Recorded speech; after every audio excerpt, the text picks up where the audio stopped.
and thank you for letting me know. So welcome to this class. I'm going to start in a minute. I just want to give you a little bit of housekeeping. That is, I'm recording this class. Everyone will stay muted. If you have questions, please post them in the chat, and my lovely helper Linda will collect the question. And when I'm done with sharing all the slides, I will spend about 30 minutes answering questions. And depending on how many questions there are, I may or may not have time to share them all.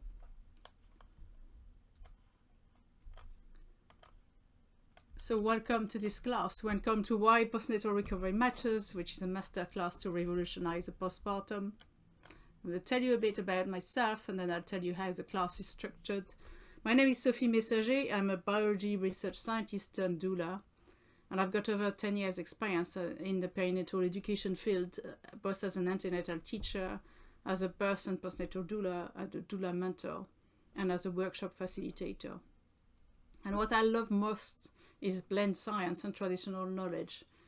And I'm on a mission to revolutionize the postpartum. And one of the things I did to help this is publish a book that was published last year called Why Postnatal Recovery Matters. So why have I created this class? It's because why I've created this whole thing around changing the postpartum is because postpartum tradition around the world typically include the months of rest and nurture. We have completely forgotten this, and it causes unnecessary suffering. We need it back, and I want to explain how we can make this happen.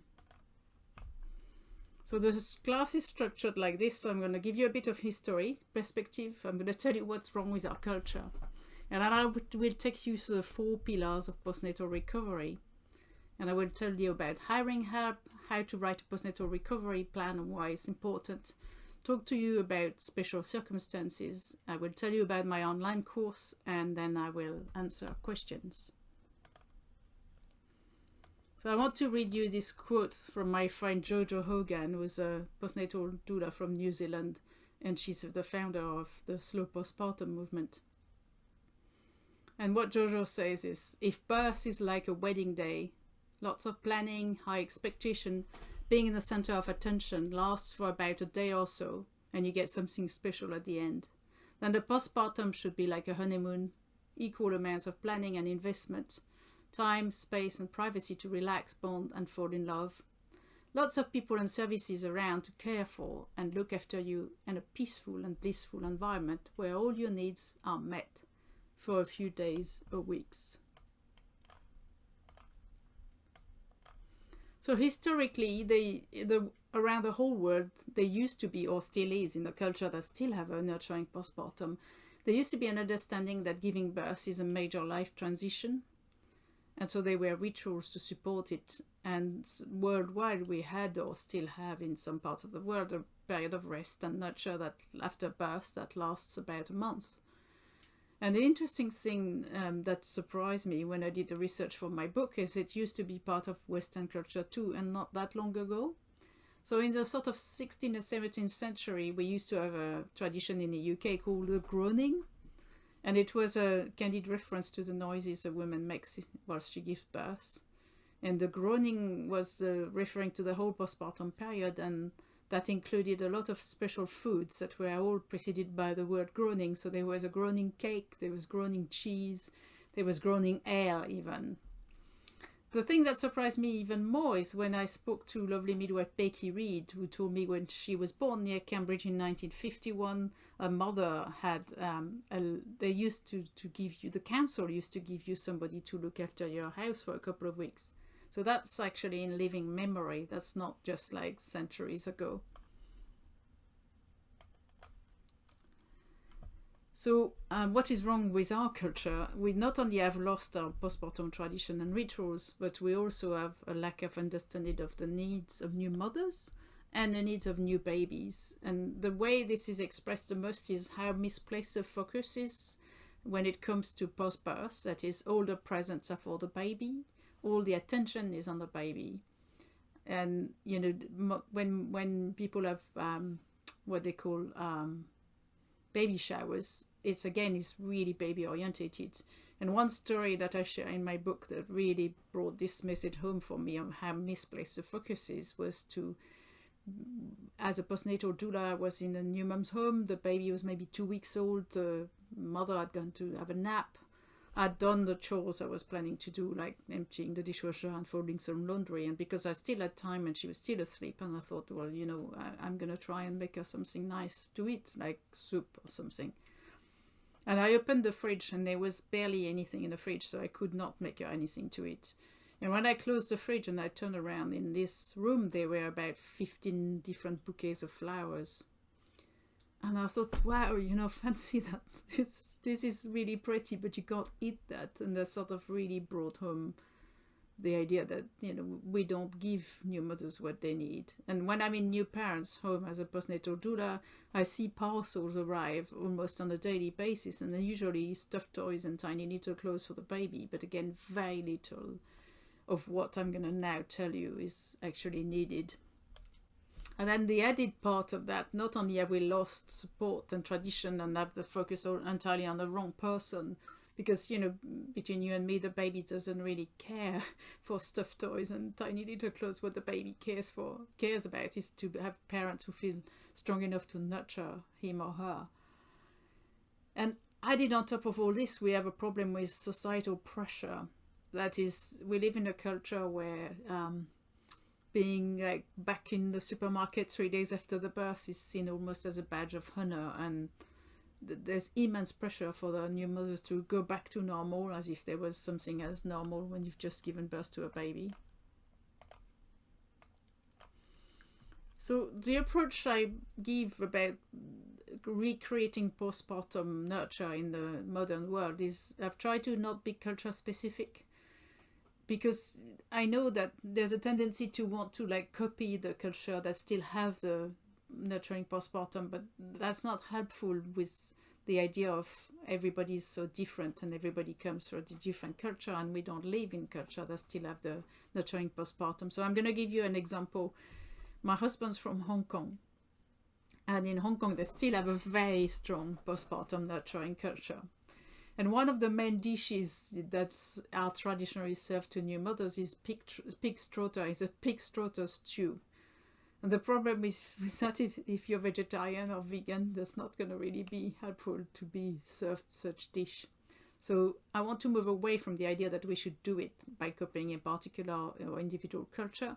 And then the other thing which goes well with the idea of food is my idea is to present the option like a buffet, because I see that my job is to tell you, oh yeah, there's this, that, and that, and that, and then your job is to choose what is right for you. So there's no like, you should do it like this or you should do it like that. I want to empower people to choose. And then finally, what I want to offer is the creation of new traditions. And the important piece about that is that I don't think we can go back to the good old days. There's no such thing as a good old days, and we don't live in the good old days. So I don't want to encourage a return to what we used to do. Rather, I want to encourage a creation of new tradition for our world. So I'm going to start now talking about what I call the 4 pillars of the postpartum. And the first pillar, so those 4 pillars are social support, food, rest, and body work. And the first pillar is social support. And the reason social support is so important is because it's the foundation on which all the support is built. So, you know, without social support, how are you going to get enough food? How are you going to get enough rest? How are you going to get any body work? And the idea of social support is that it provides emotional, practical, and information support. So what makes good support during the postpartum? It's people who look after you rather than expect to be waited upon. More on that in the next slide. People who are non-judgmental, people who support your choices, and people who boost your confidence. And that really leads us well to the idea of managing visitors during the postpartum, because visitors can impact the postpartum for better or worse. So the new visitors from hell, there are people who turn up and announce at a moment that you might not even be ready to see visitors when very soon after the birth. There are people who come and expect you to wait upon them, and they don't bring anything for you apart from gifts from the baby, and they expect to be waited upon, they expect to be entertained, they all want to cuddle your baby, and by the time they've left, you're exhausted with a messy house and crockery and dirty stuff and crumbs on the floor, and you usually have missed a nap, and your baby is cranky from having been handled by too many people. On the other hand, the perfect visitors from heaven, postpartum visitors from heaven, are people who check when it's a good time to visit. They bring you a casserole, they only handle your baby if you're happy for them to. They look after you, so they serve you cake and make you cups of tea. And they take do a load of laundry and maybe take the bin out on their way out. That's a difference between the two. So I want to encourage people to plan ahead and choose wisely, and also communicate your wishes ahead of time, as in to avoid clashes of expectation with postpartum visitors of what you'd like them to do and what they think they are, going to do when they visit. So it's important in terms of social support to plan and create a support network. So your partner, if you have one, family, friends and neighbors, there's no such thing as too small support. The neighbor who can, I don't know, just drop you a cake, or, walk the dog, or, a local mum who can take your kids to school, or whatever. There is no, just thinking you can only ask help for people you know very well. You can have doulas and other professionals. You can have online support, not just physical support and face-to-face support. And I would encourage people to prepare for all scenarios. So that is, what if your baby is born by cesarean? What if, including the lockdown, what if your family can't come and visit? And so you're not finding yourself facing something you haven't at all thought about. So the next and second pillar of the postpartum recovery is rest. And again, I love this quote from Kate Evans, who's a cartoonist and the author of 2 books about postpartum. One of them is about birth, called Pump, and the other one's about breastfeeding, and it's called The Food of Love. It's full of illustration. They're wonderful. And Kate says, have you ever done a 24-hour day job before, where you had to wake up every 2 hours without a break or any days off? And did you start this job immediately after undergoing a painful and major medical procedure, where you might have lost a lot of blood, been injected with prescription drugs? And did you start this job after a major irreversible change in your role in life with serious emotional ramifications? So when you look at it like that, it seems absolutely crazy. We don't have built-in rest in the postpartum anymore. After all, if it's logical, you'd need rest after growing and birthing a whole new person. And the need for rest and recovery can be, made into an analogy to even athletes know that when they run a marathon or climb a mountain, that, that the recovery, rest and recovery is a big part of the process. They don't just go, well, it's like nothing's happened, I carry on, It seems to me absolutely crazy that we've lost the understanding, especially in the context of the fact that people still understand that a new baby means sleep deprivation. The fact that we've lost the idea that, new mothers need to rest and recover after the birth doesn't make any sense. And I want to introduce you to the idea that rest starts before the birth. For many reasons. It's much easier to plan ahead when you're pregnant than when you're tired and sleep deprived with a new baby. It's about thinking through lots of creative options, including the impact of lockdown, how you're going to make sure you get enough rest.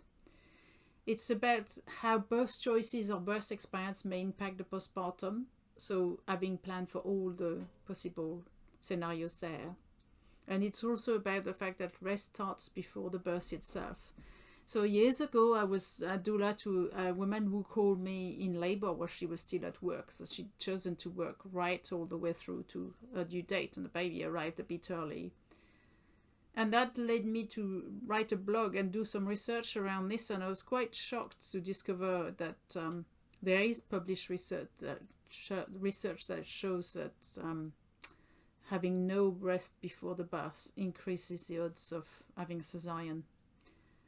And when I come from a culture, I come from France, where you have no choice. When in France you stop working 6 weeks before you give birth. And whilst I understand that most moms want to keep all the maternity leave for when the babies have arrived, I would like to see some kind of balance there, because I think that you're not going to get as much rest after the birth. So getting started from a restful place can make a world of difference to the whole experience.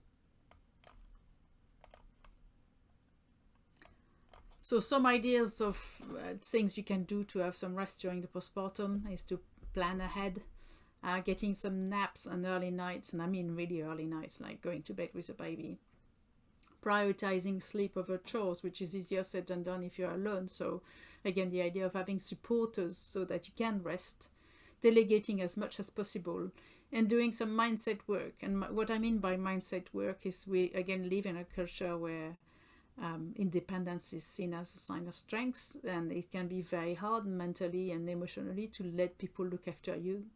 And so thinking about that ahead of time, and like turning your mindset on its head and thinking, I'm actually really deserve rest after making another new person. And one of the feedback that I love the most about the book I've written and published last year is when a client of mine who had a baby already, and this was the second baby, she read the book whilst pregnant, and she said, this time round I didn't feel guilty about letting people look after me.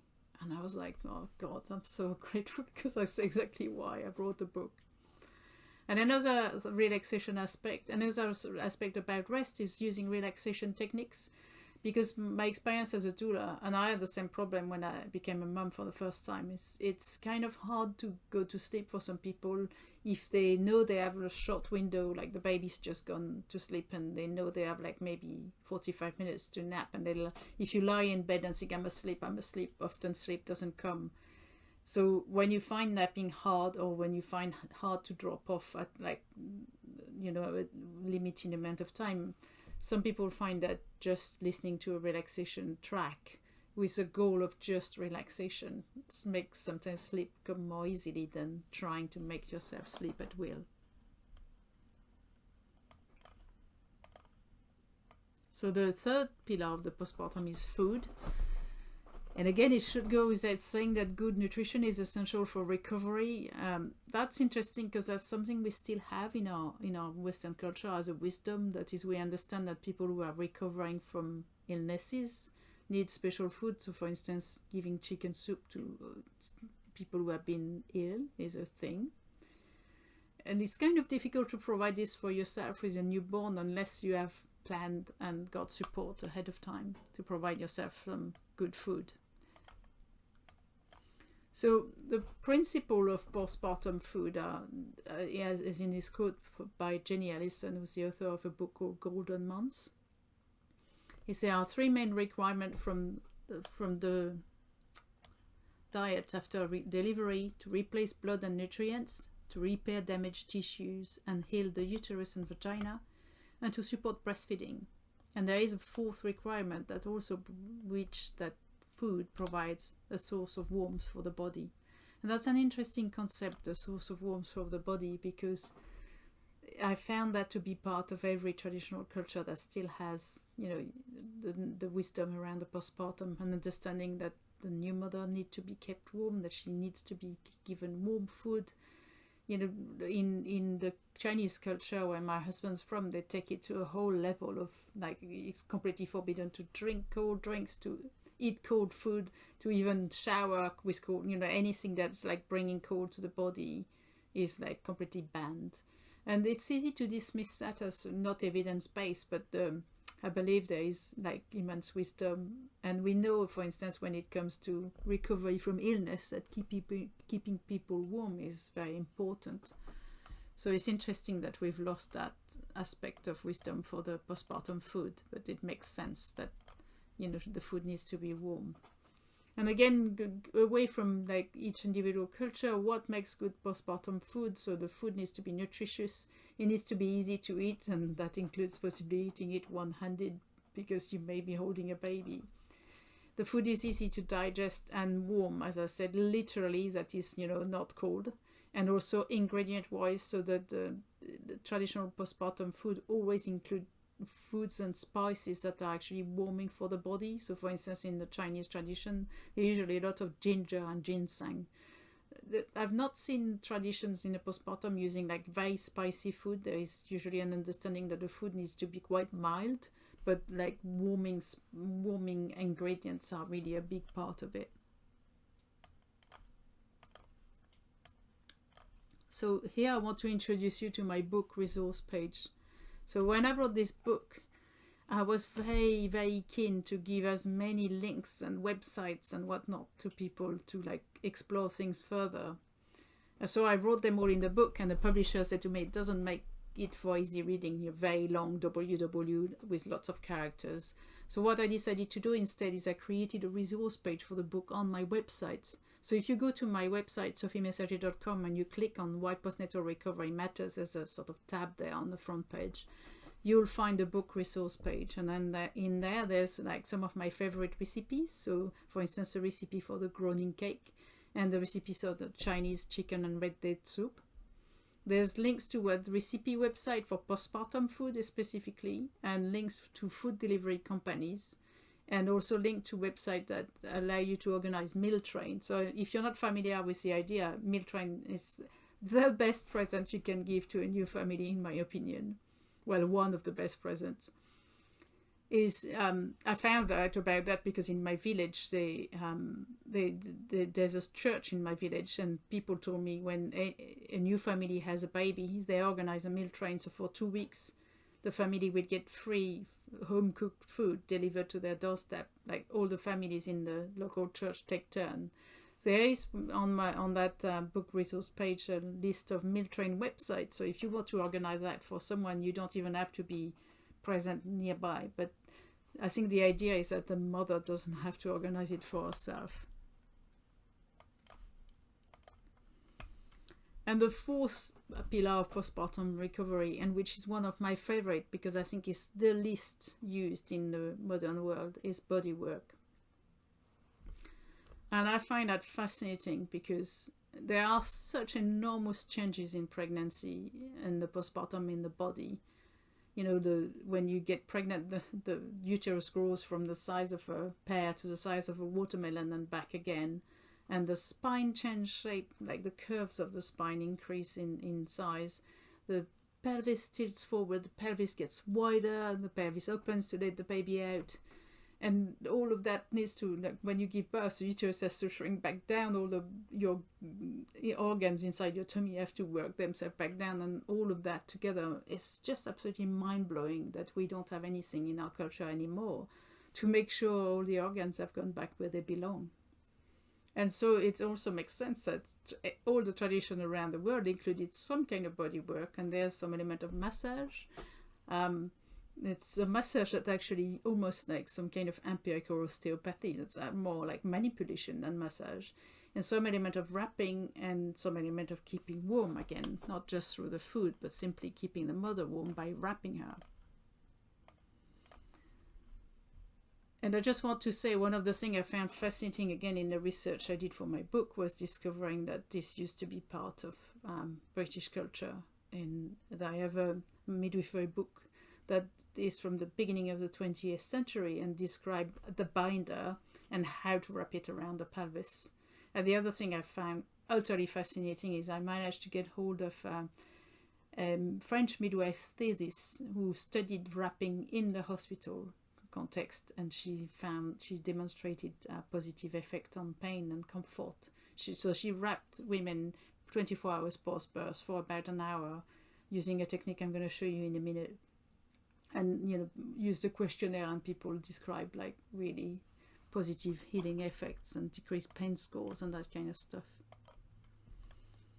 So what we have in the modern world is a lack of postpartum body support. So we have a lack of understanding of the needs of postpartum bodies. So all the changes I've described and the fact that there's nothing there to address that.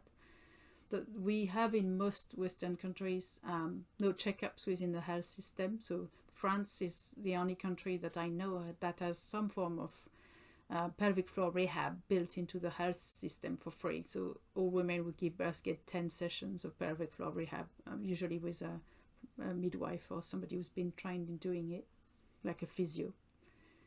We also have a lack of ability to detect and treat issues, and that's because there's no checkup. So in the UK, when you give birth, you get to have check with your GP about 6 to 8 weeks post-birth. But what happens is that's not actually a physical check, that's just a chat. And so there's no detection, and there's a problem like we don't detect issues. We don't treat issues. Women don't know what's normal, so they often don't seek help. But so let me give you a very specific example. Is postpartum urinary incontinence affects 1 in 3 women. And the research done by the NCT, a survey done by the NCT, showed that 38% of those women they feel too embarrassed to even raise it with their doctor or their midwife. So you've got this perfect storm of no detection, people don't know what's normal, they're embarrassed to talk about it, nobody asks them, like this. It's really quite crazy when you think about it, that, that is not just part of the system. And then on top of that, you've got this unhealthy pressure to go back to normal, fit back into your gene, look like you're not given birth, as if that was actually possible. So what can you get in terms of postpartum body support? You can get postnatal specific massage. So one of the things that got me into this whole field of postnatal revolution was learning a massage from South America called Closing the Bones, which is really designed to help heal a new mother. And that's what led me to ask people, what do you have in your country? And then I realized that it's actually everywhere. It's a fascinating thing. It's not just a South American practice. There's evidence of similar practices all around the world, and specifically I know there is evidence of it in North Africa and evidence of it in Russia in particular. But again, the wrapping and sort of kind of, it used to be done and by like local women and not really talked about, So countries that still have it, for instance, my friend Swati, who's from India, she said that when she gave birth, mum hired an old lady from the village who came and gave her a full body massage every day for a month. And then you compare that to what we've got, and that you're not surprised that you go, poof. So apart from postnatal massage, you can get specialist therapists for the postpartum. So people like pelvic health physiotherapists, people like osteopath, people like chiropractor.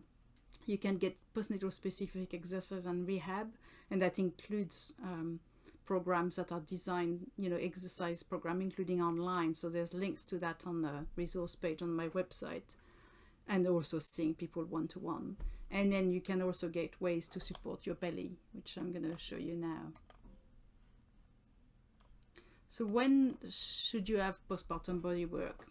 So I want to debunk a myth here, and that is ideally you'd want to have postpartum body work during the first 6 weeks postpartum, or as soon as you are ready, because of course, if you've given birth by cesarean, that might not be quite ready, although I'll tell you more about that in a moment.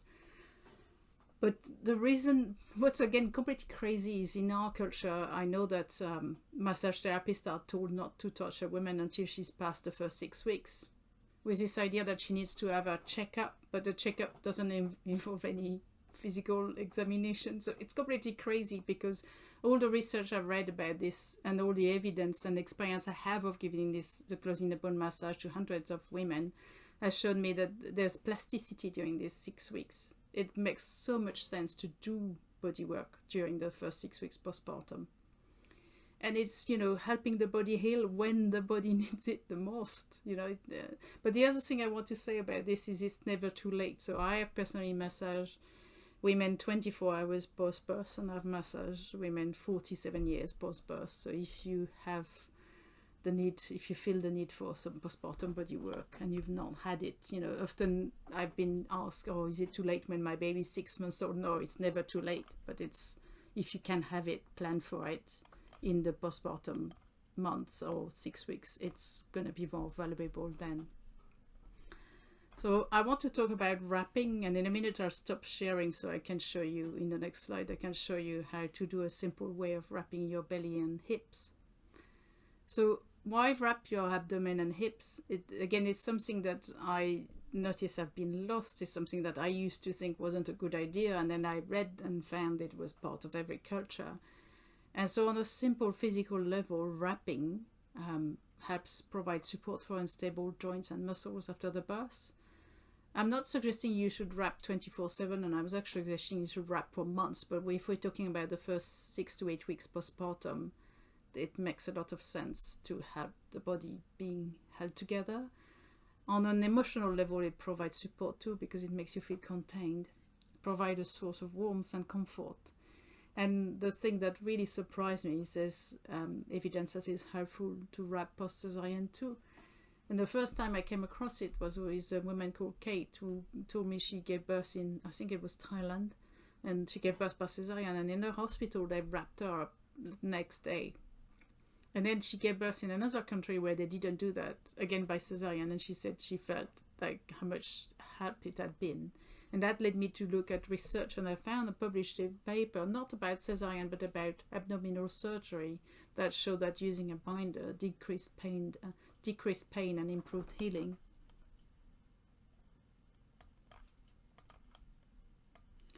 So what can you use to wrap yourself? So like I said, in a minute I'm going to stop screen sharing and do a quick demo, but you can use scarves such as rebozo scarf. So this is a rebozo scarf. They're just traditional shawls from Mexico with a fringe at the end. I have a preference for these because they're like just the right way, mix of like support and grip and strength. But you don't have to use a rebozo scarf. You can use any scarf you have at home, or you can use a pashmina.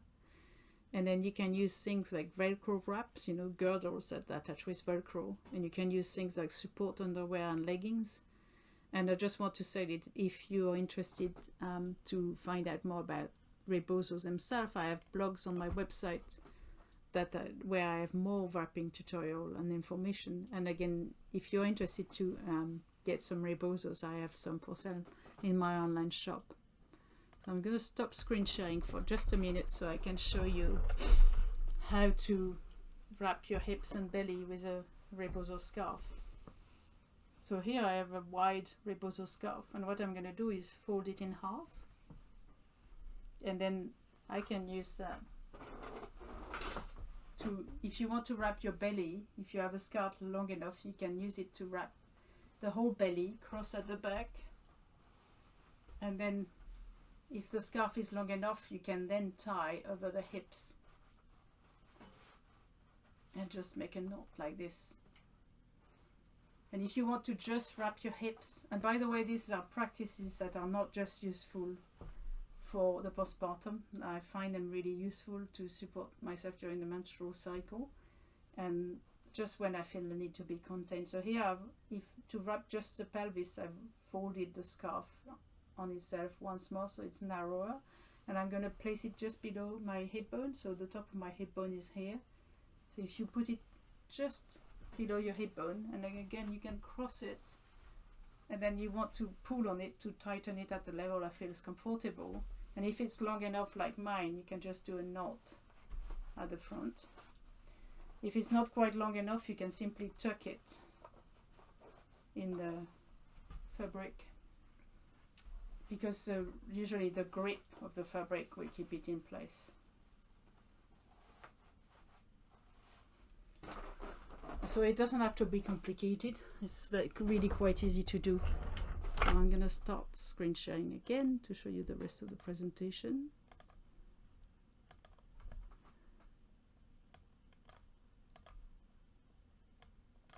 I want to talk about hiring help.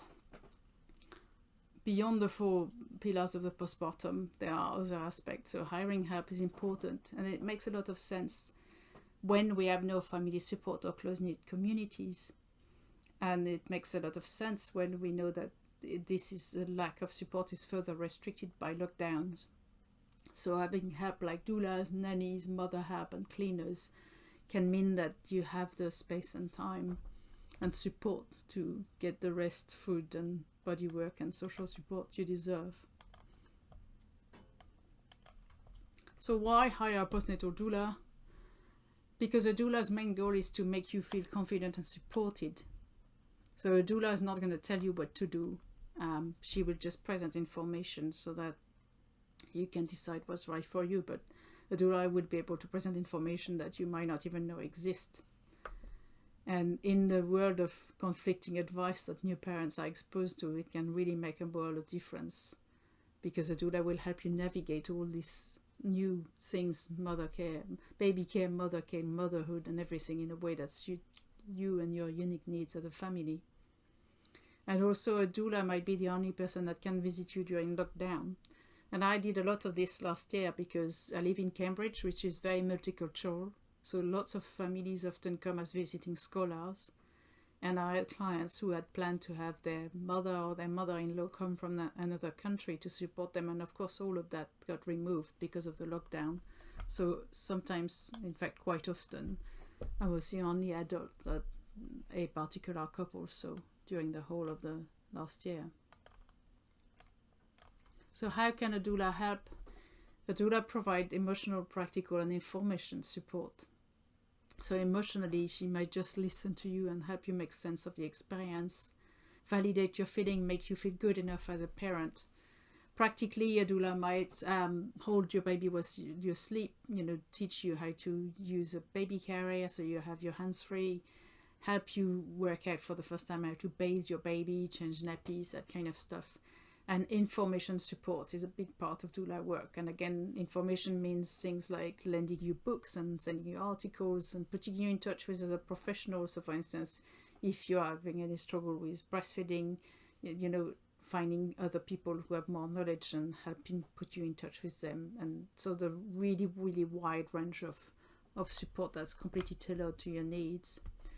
The doula is going to boost your confidence, because the idea of doula support in the postpartum is to work yourself out of a job, so that by the time you've had your doula support, you feel you can do it on your own, as opposed to having somebody who does it for you.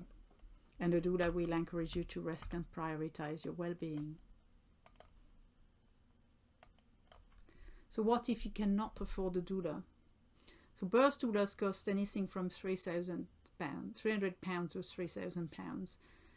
Depending on whereabouts in the country they work and the level of experience, and postnatal cost anything from £10 to £30 an hour. However, there are free doulas for people in financial hardship.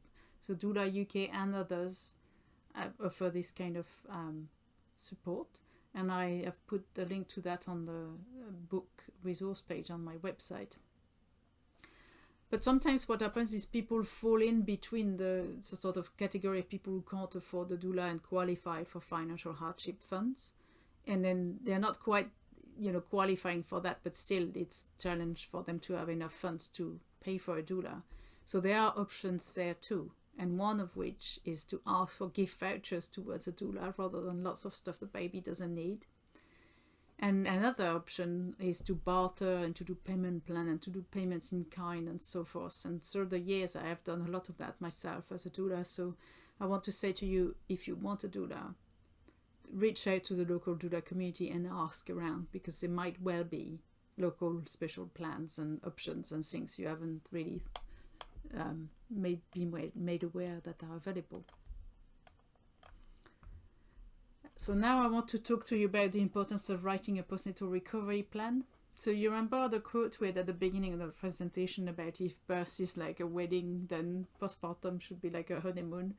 Well, people have heard of writing a birth plan, and it's the same but for postnatal recovery. It's easier to do before the birth. It's not about writing the plan. It's not about having a completely perfect finalized plan. It's about exploring options, some of which you might not even know exist until you start exploring it. And it's about thinking through those options and putting support in place ahead of time. So what do you put in a postnatal recovery plan? So you explore what's important for you. You can use the 4 pillars of postnatal recovery as a blueprint to start thinking, okay, how am I going to get enough rest and enough food and so forth. You can write a postnatal recovery plan, but you can also make a mind map or a vision board or draw or whatever appeals to you more. And I have made a free PDF template on my website that has the 4 sort of categories of postpartum pillars pre-written for you with some prompts. So you can access this by just simply going to the front of my website and signing up for it. But I will also make sure I include it in the recording of this class when I send the email tomorrow.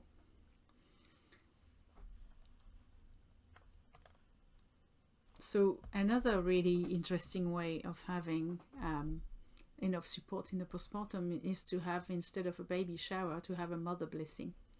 So the idea of the mother blessing is a mother-centered alternative to the baby shower.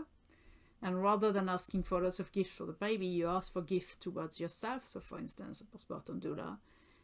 And you ask for pledges of support for the postpartum. So I've heard mother blessings where the mother had written a list, okay, I'd like that and that and that, put it on the wall and ask people to put their name against who's going to make me food, who's going to organize a meal train, who's going to make sure that I get, support when I need it so that I can have some rest and so forth. And the really surprising, interesting thing is I actually took part in a mother blessing in 2020 that took part on Zoom. And it was still beautiful and it was still amazing. We still sent presents. The other idea of the mother blessing is to make the mother feel really special and the center of all the sort of love and support and good wishes for the birth. And it can be very emotional in a good way. So one of the last things I want to talk about is special circumstances, because like birth, a good birth plan will have covered for every possible scenarios. So one of those special circumstances is single parenthood, the other one is long hospital stay, and finally the third one is baby loss. So single parenthood means that planning might be even more important because, if a partner is the only support you may have, that's not even an option. So you may need more support than somebody who has a partner. And I want to read the story around what the vulnerability about self-sufficiency entails, which is a story shared by my friend Laurette, who is a single mom of 2. And it's a story that's in my book. This is what Laurette said. When I decided to have my second child, I knew that I was going to do it mostly on my own. I had someone in the house where I gave birth for 3 days. The following week, I had various friends coming and going to bring some support. As a fiercely independent woman, I found it incredibly hard to accept to lean on to others. My savior was definitely slings, and acceptance that my priorities were bonding and resting while trying to look after a 4-year-old. 5 years on, I am astonished how I managed to function while my body recovered. I would definitely choose to do things differently if I had another child. I would get more hands-on support, get more support from an alignment therapist for myself and my baby, try and organize a postpartum doula, or get my mum to stay for a month or 3.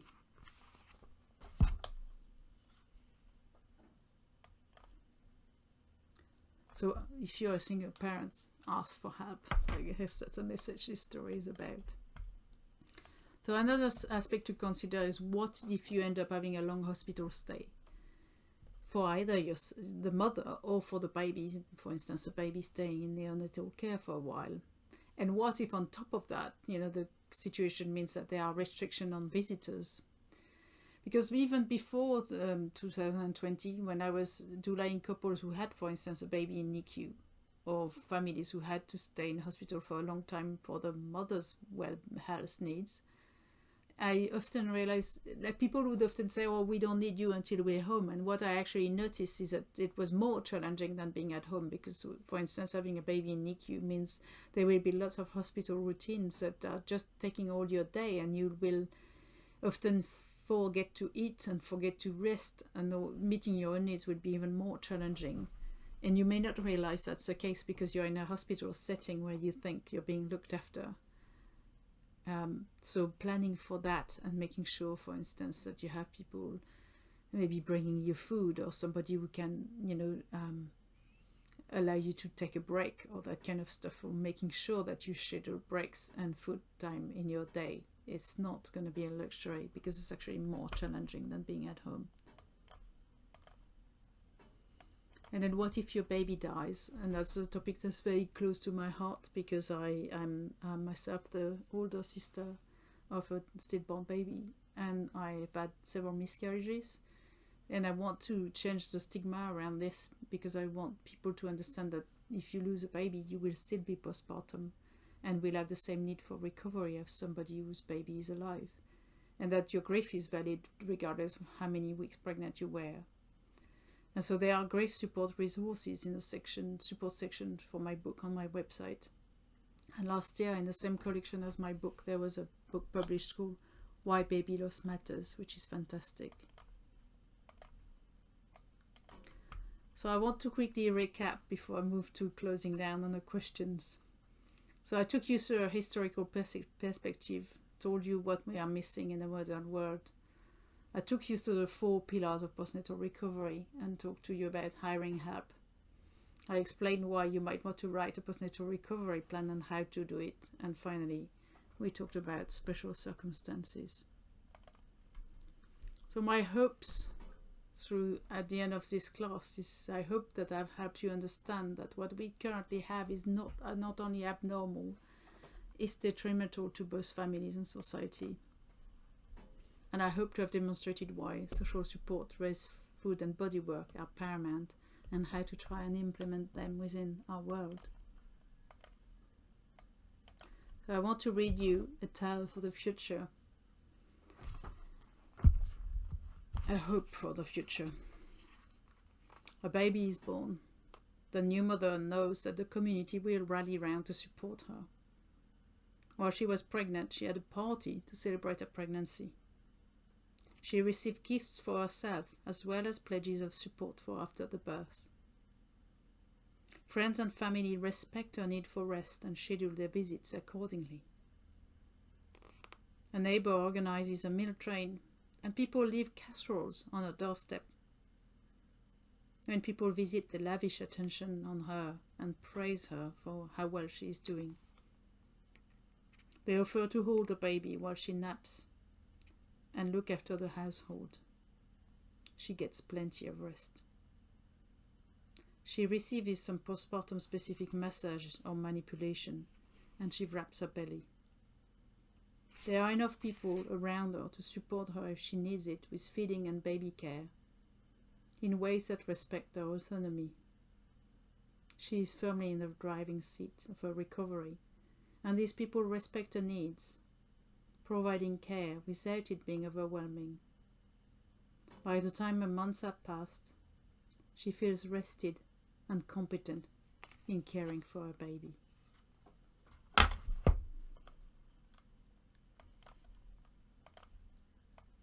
So if you'd like to, I want to leave you with some links if you'd like to further learn or explore this topic some more. One of the ways I like to encourage people to prepare for the postpartum is to think about what their beliefs and their hopes and fears are. So if you simply write down, okay, what am I looking forward to, or what am I not looking forward to during the postpartum? I encourage people to have a 4th trimester planning session. So if you're a doula and an antenatal teacher, somebody who works with expectant families, a 4th trimester planning session that is centered toward the family's need rather than the baby. How can you prepare for that? I encourage you to share stories, either stories that you've heard of, you've experienced yourself, of what a positive supported postpartum looks like. I encourage you to chat, people to draw, to mind map, to meditate on it, to write a postnatal recovery plan. And if you want to investigate more free or really cheap resources, there are free blogs. There's a lot of blogs on my website around this, blog post around this topic. There is a book resource page I talked to you about. And there is my book, which you can buy. So if you want a signed copy, you can buy it from me on my website for £8.99 in the UK, including postage. And if you want, you can also buy it on Amazon for £7. Or the Kindle version is available for only £4.99.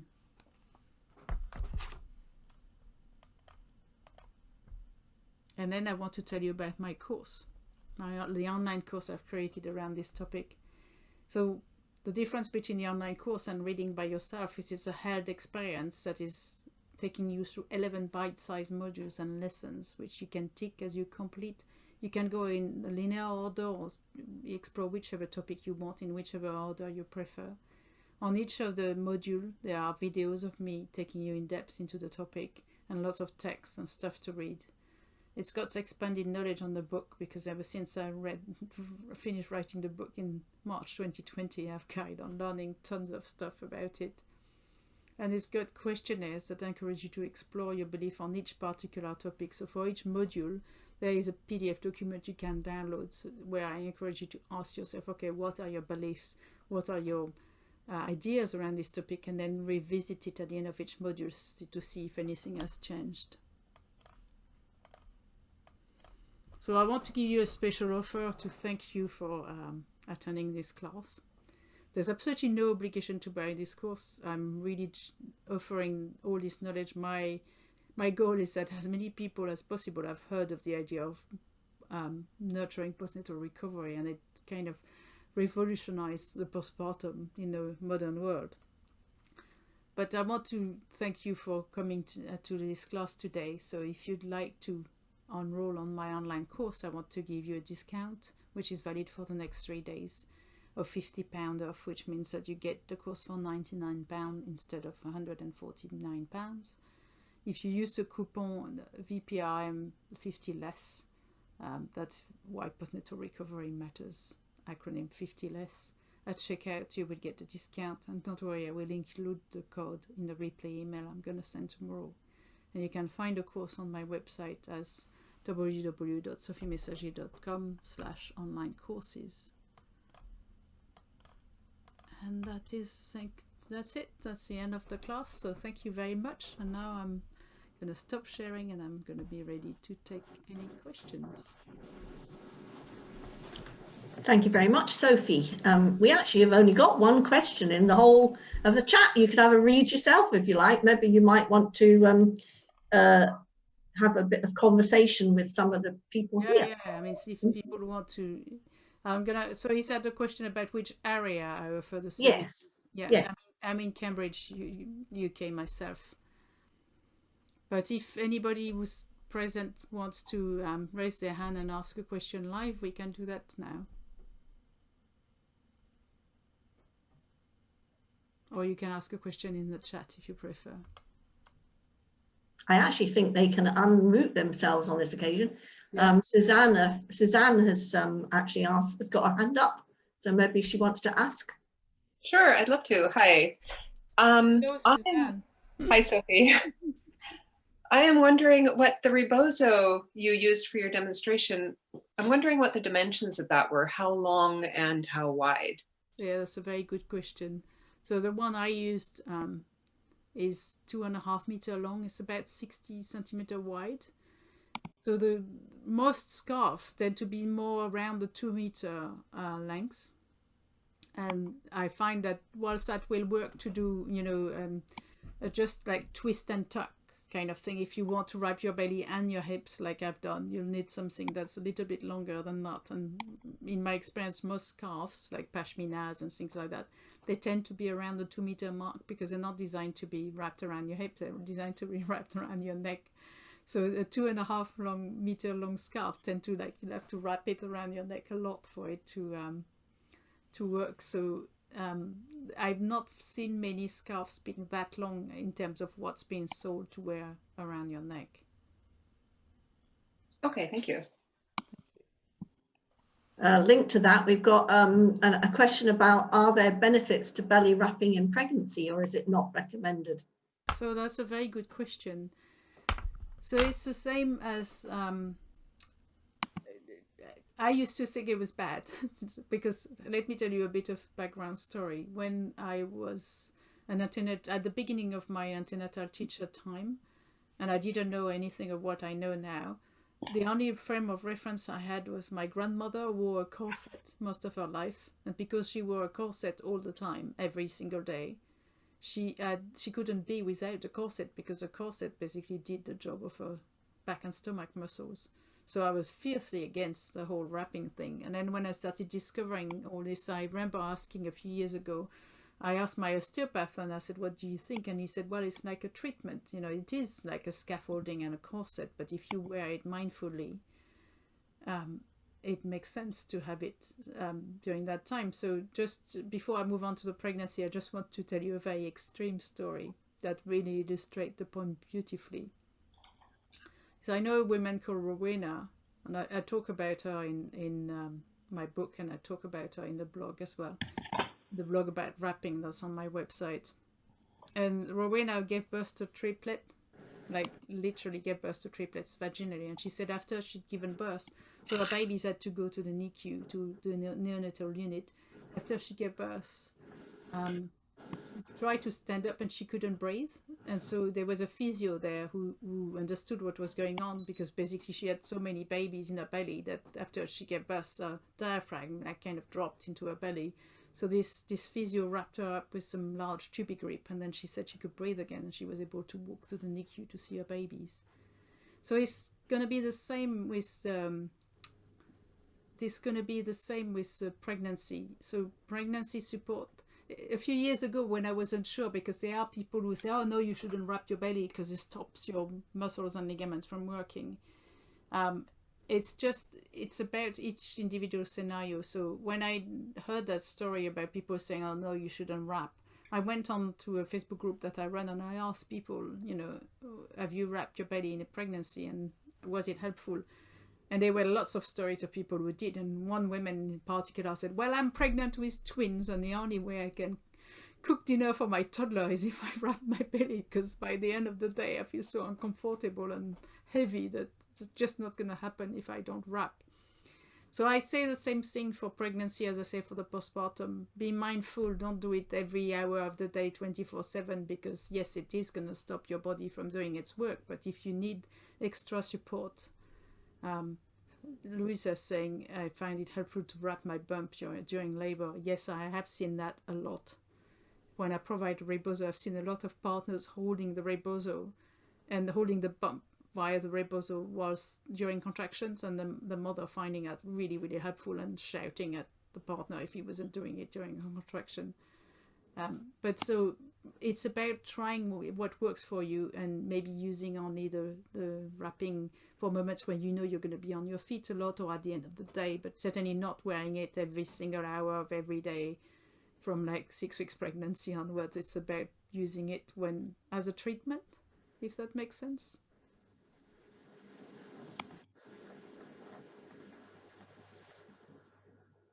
Was there any more questions in the chat that I missed? Not, I think you answered them actually. Okay. Because someone asked how long postnatally, and you've just answered that question. So no. Does anybody else like to give a verbal question?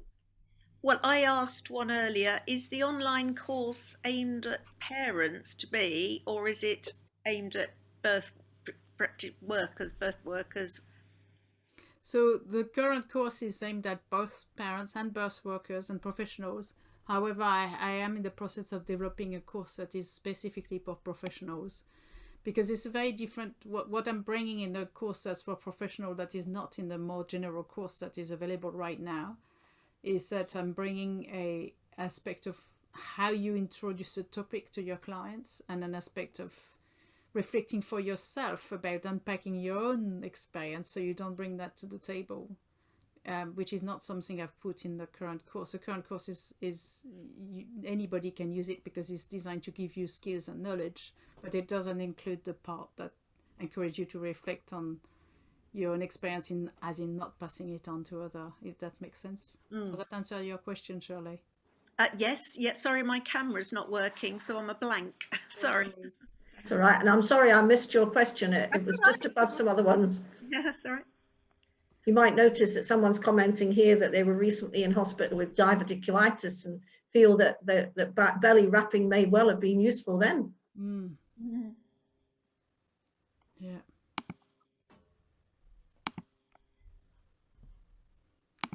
Did anybody else want to ask anything before we wrap up? Literally.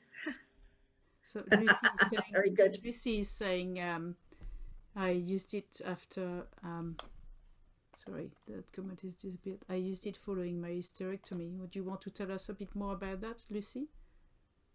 Yeah, sure. I found it incredibly helpful after my hysterectomy. I had this incredible feeling of hollowness, which was probably more psychological than physical, actually, on reflection. But I wrapped every day, not for very long, but just when when it was very uncomfortable emotionally. I found that just holding myself together with this beauty, it was wonderful. And I think anybody who's had any kind of abdominal trauma really can benefit from wrapping, because we're really soft and squidgy and sometimes you need a bit of support, don't you? Yeah. So the interesting thing is, aside from the postpartum itself, because I started using rebosos and teaching people how to wrap, I started using it for me. And every time when I used to teach live courses, and I saw earlier somebody made a comment saying they did the live courses with me years ago. When I started teaching wrapping in courses, I noticed that people were not taking the wraps off. Like we'd do a bit of pelvic wrapping and then we'd have a break and everybody was still wearing their wrap. And I started using it for myself and I found it incredibly useful during my period. So I'm an energy worker, and on some energetic level I feel that my bleed time is quite similar on a lower scale to being postpartum. Mm-hmm. And then the really interesting thing, and you can go check that out on my Instagram or it's on my YouTube channel as well, is that recently I did a live with a friend of mine who's a doula from Colombia called Laura Leon Gomez. And we spent an hour chatting about, wrapping outside of just the postpartum. And what Laura said is that the indigenous people where she's from in Colombia, they give you a belt called a chombe when you reach menarche, when you have your first period. Because they have this idea that you need to keep the womb warm and you need to protect the womb. And so I found it really interesting to hear what you're saying, Lucy, because myself, I do find it very comforting. So somebody's saying, do you use the wrap? How do you use the wrap during the menstrual cycle? I wrap myself just like I showed you, usually when I'm bleeding, although that's not very often because I'm nearly towards the end of that in my life. And what I mean is I'm very close to being menopaused. But I have wrapped myself when I'm bleeding, when I feel the need to, that what you described, Lucy, that kind of feeling of needing to be contained. And I also will use that often when I teach as a sort of keeping myself together. It's literal, but I mean emotional. Don't take my word for it. Try it. Right? Try by wrapping yourself with a scarf and a pashmina and see what that does to you. Because I think this is the kind of stuff that people need to have the experience for themselves, and then they feel how good it feels. And so every once in a while, I'll just think, yeah, I need to wrap myself. It's useful when you feel anxious. So I think in these really unusual times we're in, everybody could benefit from wrapping their hips. Not just women, by the way. It's really quite interesting because, the techniques I started doing on my children and they liked it a lot, the wrapping and the rocking that you can do with the rebozo. And every time I've trained people in using those techniques, people who have kids, for instance, who are not neurotypical, kids who have got ADHD or are on the autistic spectrum, they've often said, the same way as like a weighted blanket can help calm some people, they've often said the wrapping is really, really a great source of comfort. And I've been known to wrap my husband when he wasn't working from home. When he came back from work grumpy, I've been known to wrap him, not necessarily just the pelvis, but just hold around the shoulder. Yeah, it's just really quite interesting. My theory behind it is that it's very primal. So being contained, it gives us back. It calms the nervous system because it brings us back in our body. And there's the sort of feeling of knowing where the contours of your body are, brings you out of your head and back in your body. So somebody was asking, can birth professionals show belly wrapping to their client based on watching your tutorial, or is there more formal training? So I am in the process of creating an online course about wrapping, because the same way as I have created the book and this course, I wanted to move away. So one of the things I've noticed about wrapping is people think there's only one way of wrapping. Like one of the most known ways, Indonesian wrapping called bengkong, belly binding. So people think that's the way, whereas I tend to think it's like what suits your clients. So I have had the experience, I'm a baby wearing instructor, and I've had the experience for years of learning that slings are like jeans. Well, it's the same with wraps. Wraps are like choosing a pair of jeans or choosing a pair of shoes. So the stuff I showed you on the class a few minutes ago, it's very simple to teach. So as long as you let the person do it for themselves and they feel what feels good, I can't see any things that would go wrong with that. You know, it's just peer support, showing people, you know, you could try this. How does that feel? Does that feel good? Then, you know, do it. It's really not technically difficult. But if you want to learn lots and lots of different ways, so you can offer a whole buffet of wrapping options to your clients, then I'm going to create. There's a blog I've written that's on my website called The Lost Art of Postnatal Wrapping, that's full of stories and examples of stuff you can use, including some brands of velcro wraps. Because I went through a whole thing of trying and lots of products, and some of them I think are fantastic and some of them I think weren't. So I didn't talk about the one I didn't think were fantastic. But I will be creating this course. So somebody was asking, when will the next course for birth worker be ready? Hopefully a few weeks, but I can't tell you exactly because I do not. I'm in the process of like creating lots and lots of courses at the same time, so I don't know exactly which one will be ready when. So someone was saying, hang on, I'll just go back to the chat to see what question are being asked. We've also got a question from Susanna again as well, so she might like to want to ask that question. Yeah, do you want to ask Sure, it? sure. Yeah. It's related to my last question, directly related. And I'm sure I could just figure this out by looking at your website, but the scarf you used and described, are you selling that size on your website? Yes. Are you selling them on your website anymore? Yes, I am selling them on my website. The reason I started importing rebozos is because when I started teaching rebozo techniques, people were like, where can I find a rebozo? And in the UK, there wasn't. It was just a word of mouth. So these two lads know someone who has rebozos. And so I started just bringing them to my workshops with no intention of selling them online because that wasn't my thing.